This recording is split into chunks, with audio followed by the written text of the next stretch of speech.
गुलशन हदीद में कुछ दिन पहले होने वाले वाकया एजाज शेख के घर पर एक बच्ची से ज्यादती का वाकया हुआ। इस वाकये के हवाले से इनकी फैमिली से आधार न्यूज़ की गुफ्तगू मजीद जानते हैं इस रिपोर्ट में। मुझे बताएं क्या हुआ है, वाकया किस तरीके से हुआ था और क्या मामला था सारा। जी, मैं यहाँ पे अपने कमरे में बैठी हुई थी, बेडरूम में डिक्शनरी पढ़ रही थी। तो मैंने सामने देखा कि हमारी गली और ये हॉल अटैच है। तो वो कमरे में ये खड़ा हुआ था डॉक्टर आशिक पलीचो का चौकीदार। तो मेरी नज़र पड़ी उस पर जैसे ही, तो मैं 5 सेकंड के लिए तो सुन हो गई। तो वो मेरे बिल्कुल नज़दीक आ गया। जैसे ही वो नज़दीक आया मैं उठ के खड़ी हुई। मैंने बोला, आप इधर क्या कर रहे हो? मैं चीखें मारने लगी कि आप इधर क्यों आए हो, जाओ यहाँ से, आप क्यों आए हो? चाचू को बुलाने लगी, अपने बाबा को बुलाने लगी।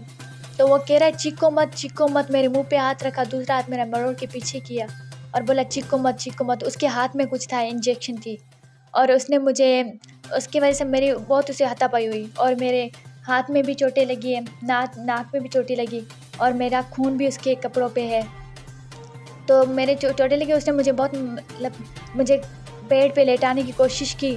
तो मैं चिल्लाती रही मुसलसल। उसके 2 हाथ थे, बंधे हुए थे, लेकिन मैं एक हाथ से मुंह से हाथ डाली थी और मैं चिल्लाती रही। मैं भागने की कोशिश कर रही थी। तो मैं वहाँ से उठ के, जैसे कि 2 बार उसने मुझे बेड पे लेटाया, तो मैं उठ के खड़ी हुई और यहाँ टीवी के सामने शीशे का गिलास और वो रखा हुआ था, कॉफ़ी की रब्बी रखी थी शीशे वाली। तो मैंने वो दोनों उसको मारे। जैसे मारे और मैं चीख भी रही थी साथ साथ में, तो बहुत शोर हुआ। वैसे वो भी डर गया बहुत। तो वह यहाँ से जाने लगा और कहने लगा कि चीखो मत, चीखो मत। उसने जेब में से मोबाइल निकाली और मेरी तस्वीरें निकाली और बोला कि अगर तुमने किसी को बताया तो मैं तुम्हारे चाचू एजाज को, तुम्हारी पुप्पी ज़ारा को और तुम्हें और तुम्हारे पूरे ख़ानदान को कत्ल कर दूंगा। जाते वक्त ही धमकियाँ दे के गया। और यहाँ सामने से उसी गली से एंटर होके वो गली से कूद के डॉक्टर आशिक पलीचो की छत से फरार हो गए। अच्छा, क्या आपसे ये पहले भी ये कुछ हरकतें कर चुका है जहाँ या कुछ आपको तंग किया है उसने पहले भी?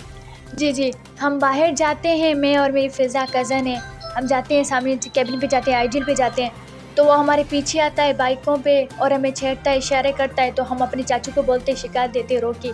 तो चाचू ने डॉक्टर आशिक पलीचो को बहुत बार शिकायतें दी हैं कि आपका चौकीदार हमारे बच्चियों के साथ मतलब गलत करता है, वो उनको इशारे करता है, उनको तंग करता है, आप उनको मना करो। लेकिन डॉक्टर आशिक पलीचो उनको नहीं करता कुछ भी। हम छत पे जाते हैं, वो डॉक्टर आशिक पलीचो के छत पे आते हैं और हमें देखते हैं, फिर हम उतर के नीचे आ जाते हैं, बोलते हैं, फिर डॉक्टर आशिक पलीचो कोई एक्शन नहीं लेते। अभी हम मालूम करते हैं एस के ह्यूमन राइट्स की NGO की तरफ से जो आए हैं उनसे हालात का मालूम करते हैं कि वो क्या करना चाहते हैं और कैसे इंसाफ दिलाएंगे इन बच्चियों को।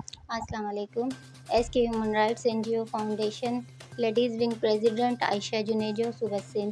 हम यहाँ मौजूद हैं गुलशन हदीद के इलाके में और हमारी NGOs की टीम मौजूद है, जिसमें NGOs के चेयरमैन साहब एडवोकेट शुजात रसूल और उसके अलावा कोऑर्डिनेटर और उसके अलावा हमारी टीम भी मौजूद है।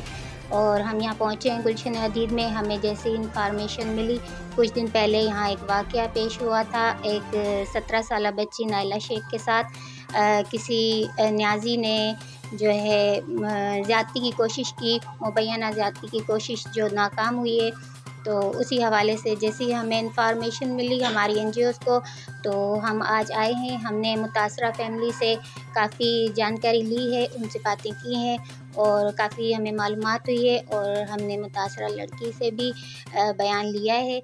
और हम इनको यकीन दिलाना चाहते हैं कि हम और हमारी NGOs हर कदम पर इनके साथ खड़ी है और कोर्ट के हवाले से भी, थानों के हवाले से भी और हर हवाले से हम इनके साथ हैं। इंशाल्लाह हमने इनको यकीन दिलाया है कि इनको बिल्कुल इंसाफ मिलेगा।